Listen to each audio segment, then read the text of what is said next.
Bapa di sorga, terpujilah namamu dari kekal sampai kekal. Kiranya channel ini menjangkau banyak jiwa-jiwa untuk kemuliaan namamu.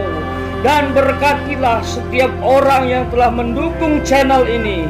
Di dalam nama Yesus hambamu berdoa. Amin. Shalom saudaraku yang dikasihi oleh Tuhan. Kembali lagi bersama saya Ronald Tahe Sitepu dalam program Kohelet Modern Channel. Puji nama Tuhan. Saya percaya saudara dimanapun berada pasti dalam keadaan sehat. Saya berdoa selalu. Amin. Oke, hari ini kita mau bahas mengenai tema mengapa kita harus memberitakan Injil. Sebelum kita jauh membahas hal tersebut, kita mau bahas dulu apa itu Injil. Injil adalah kabar baik. Kabar baik tentang karya keselamatan Allah. Yang intisarinya adalah berbicara tentang Allah yang menjadi manusia. Datang ke dunia, menampilkan dirinya, dan mati di salib, bangkit, dan naik ke surga. Dan Injil bicara tentang keselamatan. Injil bicara tentang Yesus Kristus. Dan Injil menawarkan keselamatan yang pasti. Kalau boleh memilih, saya lebih baik tidur di rumah, santai, minum kopi, makan kacang goreng, nonton TV atau YouTube dalam menjalani hidup. Kembali lagi ke pertanyaan tadi, mengapa kita harus memberitakan Injil?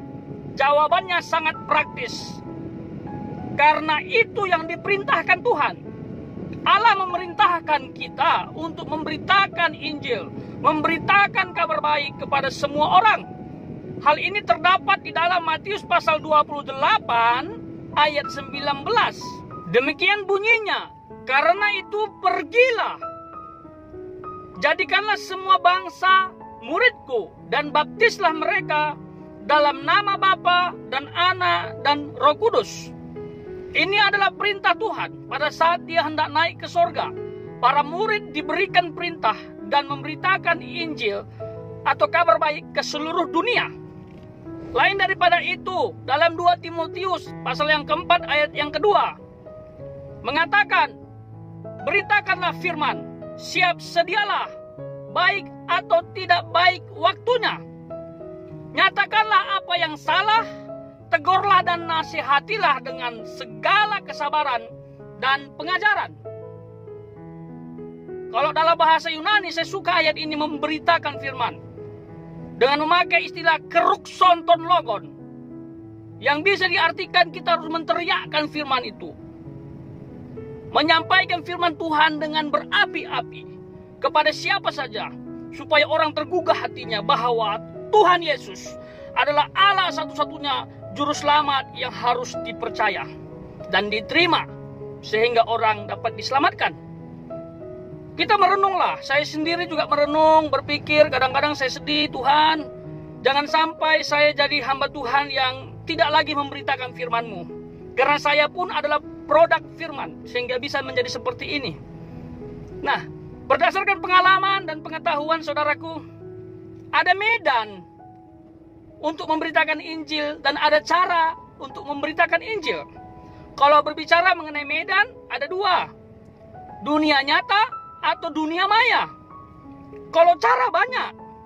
Bisa door to door, bisa face to face, atau bisa melalui media sosial.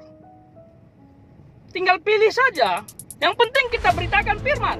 Mereka mau percaya mau tidak, itu urusan Tuhan. Roh Kudus yang bekerja. Kita tidak usah terlalu pusing untuk hal tersebut. Karena yang menyelamatkan manusia bukan manusia itu sendiri, tetapi Allah melalui kuasa Roh Kudus. Karena Roh Kudus siap untuk menginsapkan siapa saja yang mendengarkan firman. Jadi kembali lagi, beritakan saja firman Allah kepada setiap orang. Apalagi sekarang, zaman sudah makin canggih. Di tengah-tengah COVID-19, banyak orang sudah diarahkan kepada media sosial karena terlalu banyak di rumah aja. Ada media YouTube. Bagi saudara silakan yang sudah belajar teologi, yang sudah belajar analisa Alkitab, yang sudah belajar ilmu berkhotbah, mungkin notabene adalah mahasiswa teologi atau lulusan teologi, silakan manfaatkan, ada media YouTube, Anda bisa berkhotbah di situ. Barangkali ada yang dengar, bertobat dan terima Tuhan Yesus. Kan luar biasa.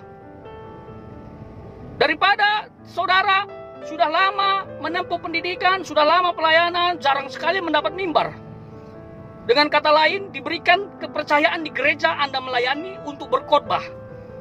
Ya, saya sudah lama lah melayani Tuhan di beberapa gereja yang saya tidak usah sebutkan. Jadi dilema itu kadang kita alami. Kita merasa kurang diakui dan kita merasa kurang pantas untuk berkhotbah di belakang mimbar.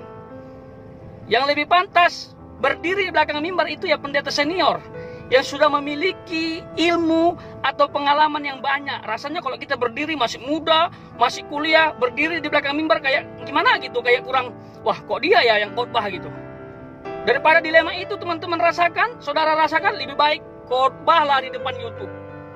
Khotbahlah di depan kamera, sampaikan kebenaran. Keruk sonton logon. Sehingga siapapun yang mendengar harus mengenal Tuhan Yesus. Come on. Yang tak bisa door to door, face to face, silakan gunakan YouTube. Sekarang sudah canggih. Sekarang sudah berkembang zaman. Nggak lagi musim pakai traktat seperti zaman dahulu. Sekarang Anda ngomong di YouTube langsung bisa diterima dan dilihat seluruh Indonesia. Itulah kecanggihan zaman sekarang.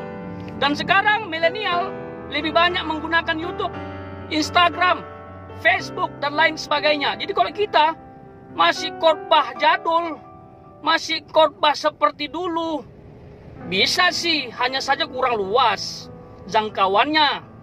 Kalau di gereja misalnya, ya oke, masih boleh, masih bagus karena komunitas, kalangan sendiri. Untuk menjangkau orang luar gimana kalau nggak menggunakan media sosial? Dan gereja-gereja yang sudah menggunakan YouTube dan lain sebagainya itu bagus. Karena firman harus didengar oleh semua orang. Jadi itu saudaraku, saya mengajak kepada semua hamba-hamba Tuhan, anak-anak Tuhan, baik yang masih menempuh pendidikan teologi maupun sudah lulus, come on, rintislah YouTube rohani Anda. Khotbahlah di situ. Asah ilmumu sehingga kita tidak kehilangan ilmu yang sudah bertahun-tahun dipelajari. Karena kalau tidak diasah bahaya.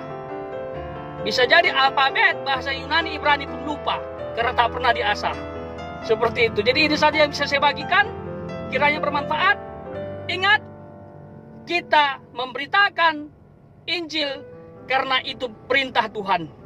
Berbahagialah bagi saudara yang sudah melakukan perintah Tuhan. Kiranya Tuhan dipermuliakan. Tuhan Yesus memberkati. Joy to the world, the Lord is come. Let earth receive